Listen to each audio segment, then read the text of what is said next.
pretty safe to say we're there now.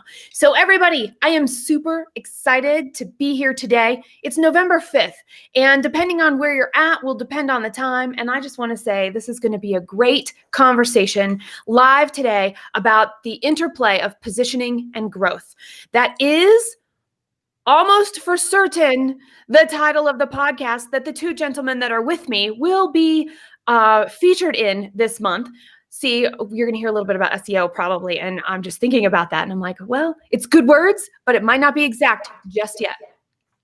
And so when we're thinking about the interplay of positioning and growth, we want to hear from you. And so I brought on Bart and I brought on Lawrence to be here with me today so that we could talk about this, because we want to engage you in this conversation, because your insights, your experiences, and your tips around growth and positioning are going to be helpful to each other. And guess what? The Red Direction team is going to scoop up all the information and tips and experiences, and we're going to put them together into a post that's going to appear later this month as well. So who knew, Bart, who knew, Lawrence, that our audience here today is going to get to contribute to this conversation besides me? See, it was just me. Let's do it. No, we're ready. And so Lawrence and I are totally ready. I got to make us laugh within the first 1 minute of being on air. All right. So here's what I'd like to do first. Before we jump in, because I have a question for you to set the stage for this conversation, I would like for you to take a minute and introduce yourselves. Lawrence, would you tell Bart and our audience that's watching who you are and what you do? Absolutely. My name is Lawrence Wayne O'Connor. I am a creator and a software technology consultant. I help growing SaaS startups, mostly B2B, grow their business by aligning their in-person and their digital channels. So marketing and sales. Thank you very much. Okay, Bart, you're up. Same thing. Yeah, my name is Bart Rupert. I buy and sell companies for a living and help entrepreneurs with the sale or position of their business for a maximum exit. Okay, right. And hi, I'm Jess Duell. I am the podcast host of the Bold Business Podcast. And guess what? This is where we're talking about things that are different, that are timely, that are necessary. And more important than anything else, it's things that will help you on that higher level piece, the working on your business, because we're in the day-to-day every day. We're going to take a step back. We're going to look at things from a different perspective with practical tips to consider, with practical experiences that will help you. And let's just start right in. So we know we're talking about positioning and growth, but I want to ask each of you a question. Oh, and we didn't confirm this in the green room beforehand. So I'm not sure if you want to do like rock, paper, scissors, or just say, hey, you go first, but somebody's got to be first to answer this question. So who am I addressing first, gentlemen? Bart, you got it. I was ready to do rock. Come on. Hey, you should at least rock, paper, scissors before it. I love a good game of rock, paper, scissors, but no, for the sake of time, let's go right to you. All right, Jess, fire away. Okay. All right, Bart, you're up. The question is that we want to know the answer to from you is, when considering your positioning for your company and your growth plans for 2021, what is the most likely investment or course of action? Yeah, it's a good question. So we'll start off by saying everything that we look at involves two different primary methods of growth: organic and inorganic growth. And I'd really love to hear from Lawrence on some of the organic strategies, how we're actually going to be able to grow a business most effectively in 2021 as we start to look at the new landscape in front of us and how things have changed, especially in light of COVID. But what I can say is that the primary investment we're going to go after in the strategy is an inorganic route. Being able to go out and purchase companies to bolt on to the system we've already got, the company we've already got, even if we're coming from a job and we're looking to promote the next level of our success, buying a company or taking a company on should be a consideration as part of that strategy. In the post-COVID world or the current COVID world, we're in a scenario where business owners want out. They're at an age to where they're saying, I've seen all the change. I really don't want to keep doing this. I'm done with it. I want to move on to a different career. I want to move on to a different business, or I'm just ready to retire. That's creating an unprecedented opportunity to purchase companies and negotiate deals in a way that's very fitting for your financial means, or even being able to do deals without money on the table. So as you look at your strategy, you should also keep in mind that inorganic growth, like buying a competitor, is the only way you can really effectively double your revenue, your income, your EBITDA overnight. And so once you recognize that that's a viable part of the strategy, you still want to tack on all the things that Lawrence is going to talk about in terms of organic growth strategies, how to actually continue to grow your business. But now you'd want to think inorganically as well about, how do I go and take on a portfolio of companies to where, with whatever my growth strategy is, it's not just about one market, one type of business, one segment, and it's not just about one strategy anymore, whether it's digital or otherwise. It's about a whole sweeping series of strategies that really diversifies your assets, covers a number of bases, and allows you to take your portfolio to the next level. And if you remember the old adage of, if you're looking at investment, don't put all your eggs in one basket. People talk about that when it comes down to stock investments. You don't just want to have one stock. You want to have a portfolio or a mutual fund or something like that. Same type of strategy as an entrepreneur. As part of your growth, you want to have different diversified assets as part of your portfolio or your umbrella of companies, so that if one is doing really well and another's not, you can make up for that, and vice versa, depending upon how the economic times ahead change. So with that, I think that'd be a great platform, Lawrence, for you to get into some of the organic growth strategies and how that might continue across the portfolio. Absolutely. Absolutely. Jess, if you don't mind, can you actually just restate the question one more time so I Yes. can riff off And of that it? was And a then, great handoff, Bart. And I yes, was like, because I was ready. And then I was like, ooh, well, maybe we'll see what happens here. And that's, yes, here comes the question. The question is, when considering your business positioning and growth plans for 2021, what is the most likely investment or course of action that you will take? absolutely. So to riff off of what you were talking about, Bart, basically you have I'm just now getting to the place where I'm interested in looking at joint venture, and I know, I'm sure there's probably misconceptions. People think that they have to be to a certain stage before they can start to look in that place. For me, my mind has only opened up to that recently. Where a lot of my background comes from is in the acquisition stage in terms of customer acquisition. And so looking at sales and marketing. My background is started out in sales, moved to marketing, love to create, make content. And so that put me more in a marketing role. But I realized that marketing and sales are on the same team, right? But they work in a silo.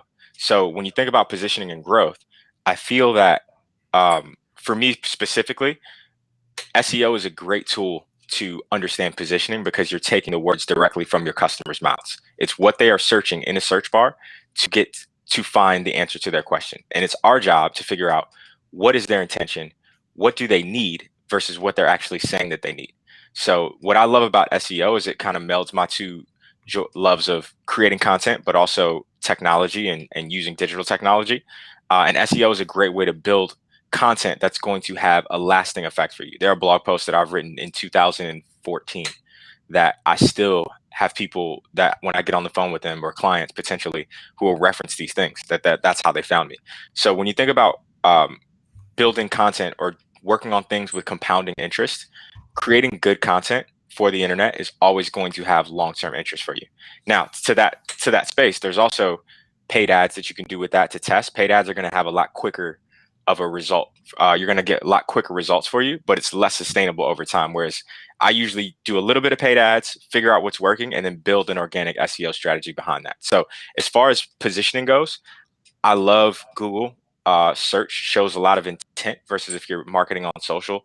People are in a different mind state. But when I go to Google, I'm typing into the search bar what I'm looking for. So as far as positioning goes, I really am going to be investing a lot more of my time and energy in SEO, as well as the clients that I'm helping focus on their SEO too for these software companies.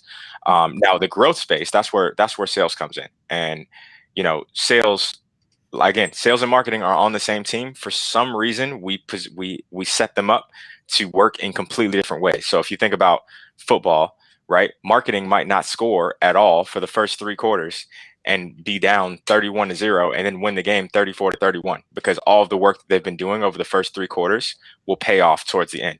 Whereas sales has to consistently put points on the board every quarter, and they have to map to that. So when you think about growth, one of the things that I really want to help for myself and for the companies that I work with is helping them enable their buyers. You hear a lot about sales enablement or your sales funnel or your pipeline or that kind of thing. But especially when it comes to buying software, it's a very complex process, and people want to know that they're making the right decision. They want to understand what it is they're buying, what the software does, how it's going to benefit them. So one of the ways I really want to change how people look at sales, usually people engage a salesperson. When they engage a salesperson, they're thinking, all right, I'm giving someone permission to badger me for the next 2 to 3 months until I make a decision, right? And I don't want that. I want to change that relationship. And that's what I feel like marketing and digital content is supposed to do, is to help them see you as more of a trusted advisor. And the way that you do that is you present all of the content, which there is a lot of, and it can be very overwhelming. There's no longer a problem of not enough good content. We have enough good content, but we need someone to help you actually parse through that content and understand what is useful, what can I use, how do I get buy-in from the rest of my team, because they're probably not the only person involved with the buying decision.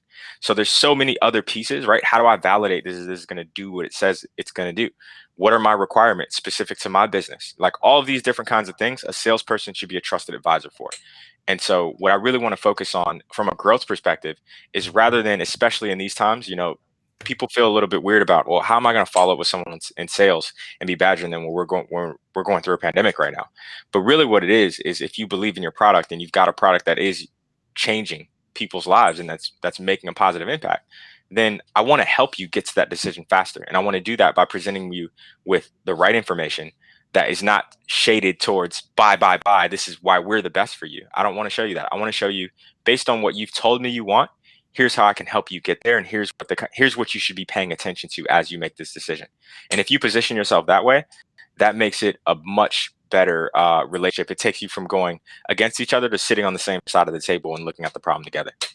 You want to know something, Lawrence? I think we can apply that everywhere. And in fact, Bart has a process that he uses that does the exact same thing for negotiation, don't you, Bart? Yeah, we look at asymmetric negotiation that's definitely on the path of keeping people on the same page. Because I agree with you, Lawrence. I think that you've got to look at this umbrella of different people that create result opportunities for a business or a portfolio being on the same team. And I think it was good to hear you say that the world of acquisition or inorganic growth is something you're now looking into and opening up to, because we're seeing today that you can actually buy and sell companies with none of your own money. And that used to be something really reserved for the elite groups at the top of the M&A ladder, like the top 5 large M&A firms. And now we've developed this system, as Jess said, that allows people to buy and sell companies for a living themselves, using a lot of the same techniques that apply to the marketing and sales world of today. And as you start to take that extension out, you look at like what Lawrence said around the marketing, the content, et cetera. If somebody's looking either at an organic or inorganic growth route, then you can tie those together through just what you just brought up around asymmetric negotiation, by really going about the sales effort in a way that's different than the rest of the world. Because one of the things you said, Lawrence, is how sales has got this reputation sometimes about badgering people. And that's what we would call a traditional sales strategy or a traditional negotiation path. And what it does, if you think of like the Stephen Covey emotional bank account, every time I'm hitting you up and harassing you, I'm taking withdrawal off of that. And I'm slowly whittling down the amount of credibility or influence that I've got over you. Whereas with asymmetric negotiation, the concept there is that rather than coming straight at a person, the way most traditional negotiators do, you come at it from a bit of an angle off to the side in a differentiated way, to where you're actually engaging with the person. You're seeking to understand what they need and what they want. And once you've got that, take yourself out of the equation as a salesperson and really position everything you're doing to meet their needs by asking better, improved questions like, why is it that you'd like to go ahead and do that? Why is it you're looking to sell your business? Why would you like to grow? And once you really get like an emotional response with something that's important to them, instead of beating them over the head and saying, hey, I want you to give me a lower price, you can ask, well, how do you think would be best for us to work together? How do you see this deployed? And they may come back and give us an answer around traditional marketing, sales techniques, things around SEO as growth. They may also come back and give us a different response that allows us to asymmetrically work within their parameters to negotiate a better success path. And that's something that as we all look in terms of 2021, what's our growth strategy, et cetera, we all need to not only do that with our clients, but also with ourselves. Like ask yourself as the business owner, why do I want to grow this business? What does that really do for me, my family, my life, the people around me? What's important to me? Is it increased profit margin? It's the ability to create greater freedom for myself. Is it to take this thing into a large machine and sell it and be able to exit? All those types of questions, I think, also influence the strategies of today to get us to the result and the goal of tomorrow. Makes me think a couple of years ago, I wish this would have been able to be an annual event, but there's this thing that's going on. I'm not sure if you've heard of it. It's keeping us all pretty local and we don't get to travel a whole lot. And so anyway, I used to put on the Growth Strategy Summit and we would get together for an entire day. And one of the core pieces of the day was looking at the 4 core growth strategies. By the way, like ice cream, there are flavors beyond this, or any personality test you ever take. 4 buckets is never enough. We like to have the nuances that describe exactly who we are because technology allows us to do that today. So going a few steps back to this origin, the Ansoff, I can't remember his first name, but this matrix was named after him. The Ansoff matrix has 4 areas of growth. Diversification, which I believe is where M&A falls into, product development, market penetration, which I believe is where Lawrence and his work falls into, and new products. And here's the thing that I'm hearing from both of you in 2 different of the 4 big buckets that we can talk about growth in, is that it's about communication. And more importantly than communication, it's about listening and figuring out what question to ask to get the information that will be helpful in moving things forward to a productive, collaborative, interactive, feel-good outcome. I love that. I think communication obviously is a huge cornerstone. And I think it's kind of like people look at it as like, yeah, of course, we've got to communicate, but it's really tough to do, and it's really important to take it as seriously as it requires. And so when you think about content, for me personally, it's a way to communicate, but it's a way to connect with other people who are in your tribe. And so when I'm creating, or when you're creating even just a blog post, not only is it a way to attract customers, but it's a way to put something out there so that when you meet someone, they know what you believe, they know what you think about certain topics as it pertains to your business, and then they can self-identify with your tribe if that's something that speaks to them. So from the communication standpoint, yes, we want to communicate outwardly as much as possible, but also it's a way to attract or to signal in the people who believe what you believe. And I think that's an often overlooked part of kind of the growth of it. Mm-hmm. What would you add to that, Bart? Yeah, I think within the 4 areas that you looked at, there's no reason why you have to just look at 2.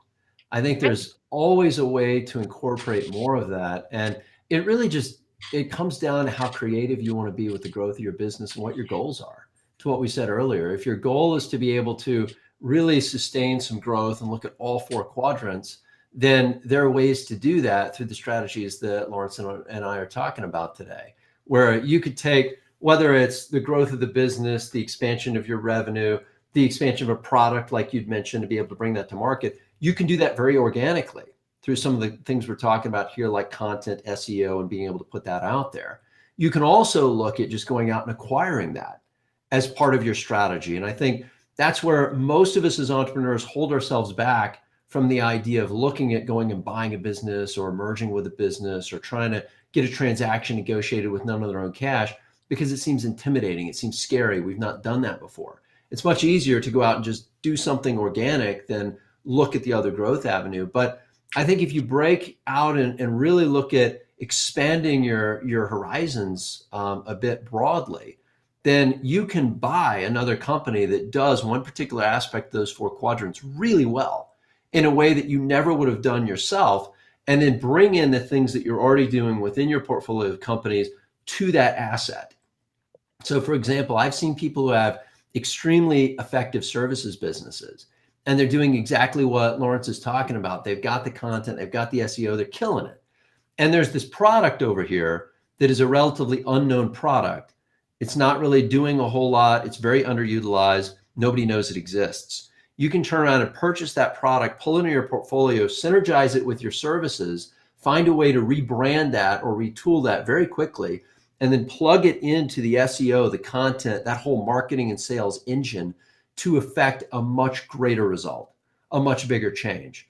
And it's one of those classic definitions of synergy where you're looking at the sum of the parts being, a whole lot less than the whole itself after you've added those parts together, where I've got 1 and 1, and that could equal 4 because I've got services that are doing really well at one level. I've got this product that's relatively unknown. You combine these two and it just explodes the amount of opportunity because now you've got this perfect differentiated offering that nobody else thought to do.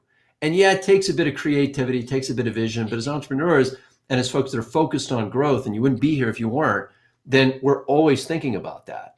And I would invite people to really look beyond the own limitations that you set upon yourself as an entrepreneur thus far and think very creatively and very openly about what do I really need? Like if I could wave a magic wand and I had the perfect answer to every problem I'm facing right now, what did that look like?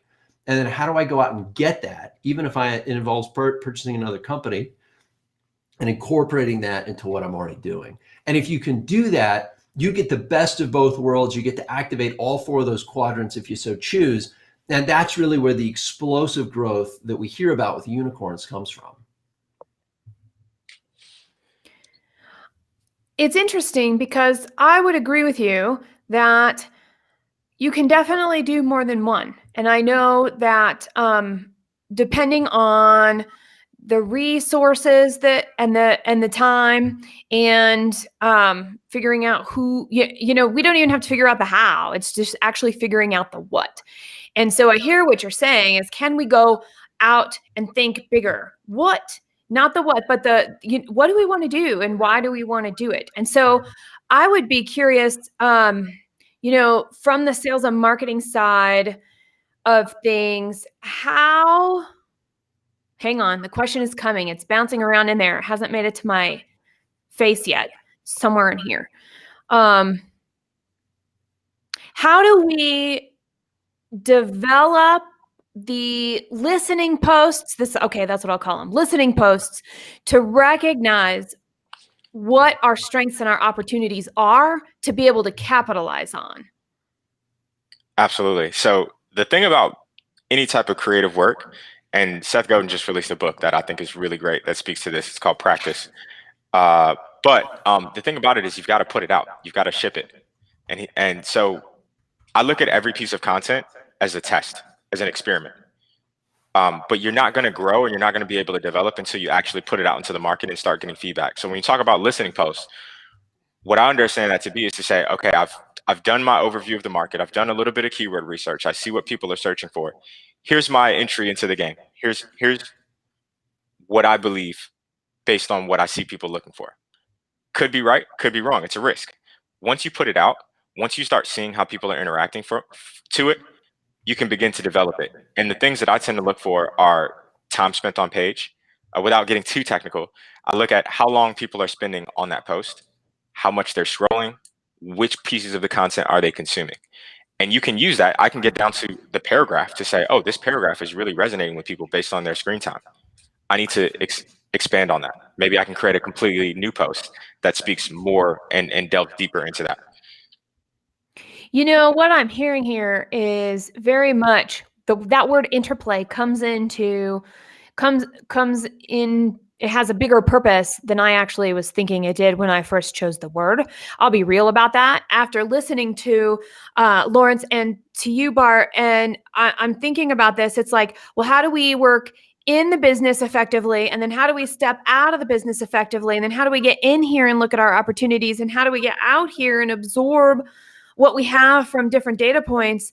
And then what I hear you both saying is, well, how big can we make this? And I'm not, it's interesting because I actually think people use BHAG from Jim Collins a little like this big, hairy, audacious goal without context. And I think when you take what you two have been saying today, and then you say, okay, so within the context of what I can know, what I do know, where we're going down the road, now I can create this big goal that might be a stretch goal, but it's actually founded in what we have, what we know, and what we can know pretty easily. And let's talk about that for a second, because when you look at those big, hairy, audacious goals, what I see in most cases from entrepreneurs when it doesn't work out is that they don't have a way to contain it. So let's talk about that for a second. Our group has come up with a methodology that we call the speed run. And it's based on gamers. If you've ever had like a niece or nephew that plays games, or if you're a gamer yourself, there's this concept they have called speed runs, to where somebody sits down to figure out how to beat Mario Brothers in like 6 minutes. And, they do all these different things that are cheats or, exploits within the game to be able to get them to the end of it very, very quickly in a way that would be impossible for anybody that's ever played Mario Brothers in a normal way. And that was inspirational to what we were looking at in business, because it really captured the essence of what we're trying to do as entrepreneurs. In a perfect world, if you think about it, not that you want to cheat, but if there are things within the game that nobody else really knows about that you could take advantage of, their shortcuts to get you to that goal faster, wouldn't you want to? And the answer should be yes, as long as it's moral and legal and ethical, and it really fits within the parameters of growth. So the concept we've come up with called the speed run is based on that idea, is that we want to find a way to take those big audacious goals and condense them down to the simplest form of exactly what we need to do to really operate that within the whole world of what's big, hairy, and audacious, down to one of two things. Either get it to fail quickly or to prove to you that it will be successful, and do it fast, faster than you could ever imagine possible. And we don't have time to really get into how it works in this live session. I'd be happy to answer questions afterwards. But the reality is, what we've done is come up with a way, and I'd encourage you to think about this, to say, take a time box of a very short amount of time, like 1 week, for the introduction of your product or service or software or whatever you're looking at. Take a very small budget that you're going to deploy around that. It could be $500, $1,000, $100, something that's very small and manageable and not scary for you to lose. And then put your campaign forward exactly as Lauren said, to where you're looking at these things as something you can tweak, and introduce it one step at a time over a very short period of time, to where you learn information from the audience's reaction with the idea of getting the product or service purchased. So for example, if I were to do a speed run on a new software product we would deploy, let's say the software product was a $1,500 solution or something like that, I might come around and say, hey, we're going to be offering this thing for $1,500, but starting right now today for the next week, let's say, because that's what I want to time box, we're going to sell it to people for $99. And we're going to market it out to a set group of people that we think are our target profile for that $99, and say, you can purchase the product, but in exchange, you've got to be able to give us a reason as to why you did. Now, with that, if I don't get any purchases for $99, do I have a shot at ever selling it for $1,500? Probably not. Nope. So I learned that, and I learn it fast, and I learn it inexpensively at a way that I can afford to lose and still be fine. If I can sell it for $99, I've got people like, holy cow, this is a deal, because I'm not going to pay $1,500, but wow, this is great. They're going to tell me why it is that they bought that product. And if I understand that, to Lawrence's point earlier, that's gold. That is my opportunity to take that as a baseline and tweak it from there, modify that to say, okay, now every offering has got to incorporate exactly what's important to that person. I find somebody else, every offering's got to incorporate that. By the time the week is done, I've proven that I can sell it for $99. I've probably proven to myself why people would actually get any money out of their credit card to be able to pay me for something. And this is the most important part, and this is the part most of you will ignore. And I would tell you, do not do it, because you'll miss the purpose of the exercise. You'll probably find a way to see if people are interested in going to your website, visiting the homepage, but not buying anything. And I would say you have to get them to purchase. If nobody gets their wallet out, they are not an effective speedrun customer. They've not proven to you that the product actually works. Until you get them to pay something, anything, then you haven't proven to yourself that it's successful or not. And that, in my mind, is a quick way to either fail fast and prove to yourself that's a bad idea, or we need to seriously pivot it, or figure out why it's successful and then roll that out pretty quickly. A lot of people spend like 9, 12, 18 months developing a product that they've never done this to. And so they don't even know if it's going to sell. Right. And that's a massive waste of time, money, energy, and it's not moving the ball forward. You want to do the same thing with your companies as well. So that if you turn around and buy a company and they've got a product or product line, you can speed run that entire division, a product, a technology, a service, and figure out where it's falling down, where it's not falling down, and how to repurpose it. And we've taken companies that are really not doing all that well in certain departments and completely transform them in a matter of weeks rather than months, just with that one technique. You know, something that you touched on, I did learn from Lawrence, and that was that singular focus in, I'm going to call it an experiment, because what you described, Bart, is an experiment. And I remember our first conversation, Lawrence, and you were talking to me about the importance of that. And what I really took away was, holy cow, I always thought I was spaghetti on the wall, but no, I am like the restaurant level spaghetti on the wall, not just what I can cook in my own kitchen. And so I would love for you to build on what Bart just said and, you know, and bring it home for us around that singular focus in our experiments. Absolutely. Bart, you said something really interesting and that it's so tough and I always need to be reminded of is the idea of failing and how essential it is to growing your business. And so one of the things that I try to remind myself is that if I fail more than you, I win. Because implied in that is that I didn't fail so bad that I put myself out of the game, right? So there's parameters to the failure. It was small, incremental, but also that I'm continuing to put myself out there in a way that is going to push what I'm doing forward or push what I'm trying to learn forward. So just when you talk about a singular focus, you know, there's so many different areas of our business or potential growth levers that we can focus on.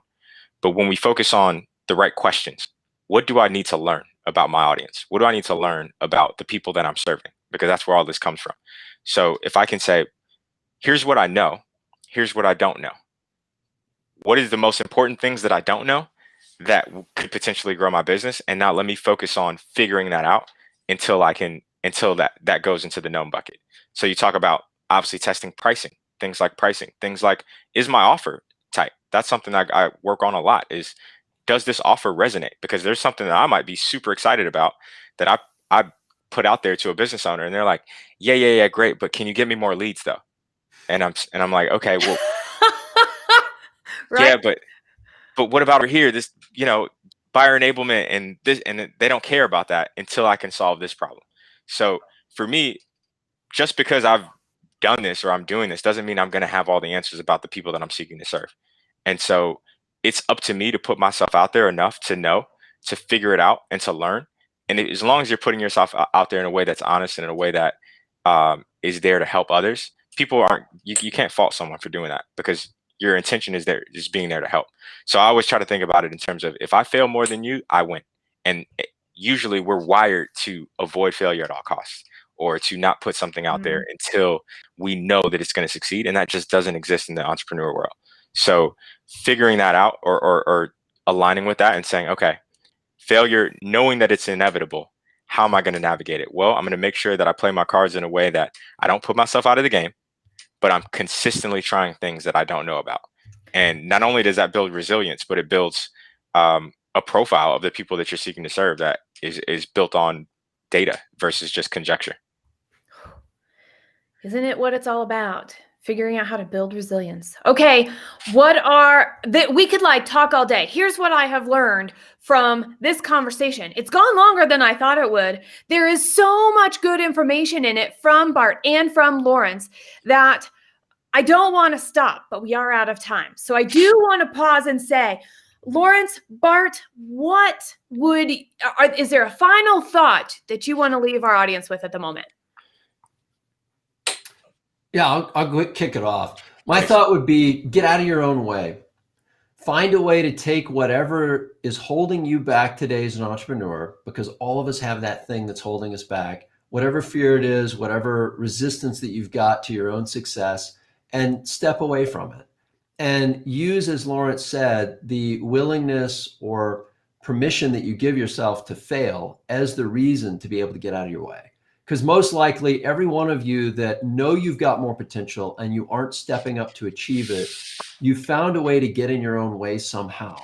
And if you can identify what that fear is, what that concern is, that's causing you to basically hesitate or get analysis paralysis, then you can identify that and find also a way to overcome it.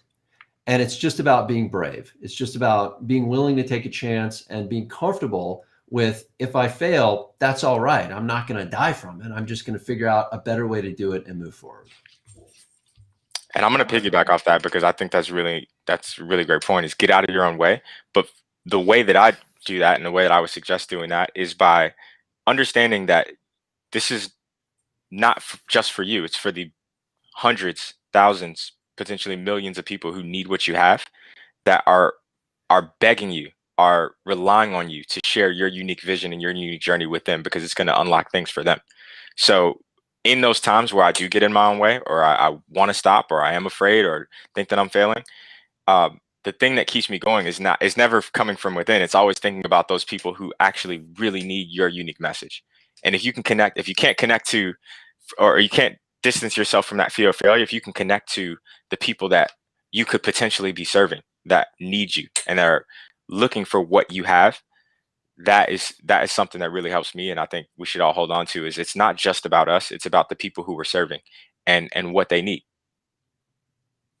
All right. I tell you what, audience, you're listening. Thank you. I want to say thank you to Lawrence. I want to say thank you to Bart.